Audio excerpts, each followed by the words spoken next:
For the few of you that watched my original Mandragora review, the reason I'm redoing it is because my first review wasn't very good. I realized that the entirety of the video just focused on the negative, despite the fact that I actually feel quite positively about this game. It's great. I would even argue that it's a masterpiece, outside of some obvious flaws. Mandragora is probably one of the best 2D Souls-likes I've ever played, and I've played a lot of them. The map is deceptively big, with most enemies dropping their own unique loot, whether it be weapons, armor, or materials. More on that later. But how do you make a 2D game difficult? Enemies can only attack left or right?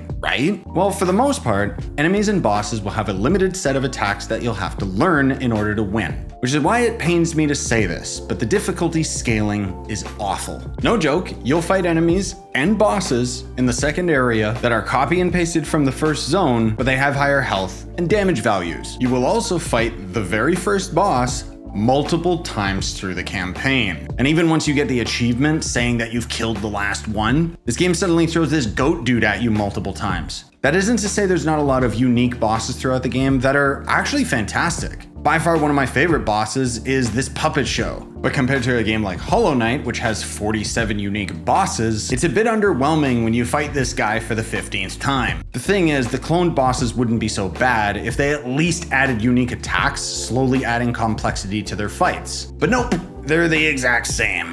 This is where the accessibility options come in, because you can actually adjust enemy health and damage values, which is great, but you can only lower them to 70%, which still results in really spongy health bars and getting one shot. Moving on, I think one of my least favorite parts of the game is the crafting system. You'll unlock shops for your hub area, but in order to craft stuff, you're gonna have to go and farm resources. Resources can be found off of enemies, but there's also resource nodes found throughout the world with a respawn timer. The issue is that the majority of rewards you get for progressing through the game are new recipes. So you'll beat this really hard, crazy boss, and then you'll get a recipe for a new weapon, which now requires you to go and get the materials to craft that weapon, which wouldn't be so bad, except all of the shops have an XP bar that levels up as you craft things, and certain levels are required to craft various items. The funny thing is, most of my complaints would be rectified if I could just adjust the difficulty slider further than 70%. If I could kill enemies faster, it means I could get materials faster to craft new gear. I could also get levels faster to offset spongy difficulty spikes. And if I could really crank down their health, maybe I wouldn't be so annoyed at the fact that I have to run back to the boss every time I want to fight it again. Seriously, give me a checkpoint right outside of the boss room. This is 2025. The thing is, I don't think most people will run into the same problems I did. Admittedly, I often speed run through games pretty quickly. But when I'm at the final area of the game,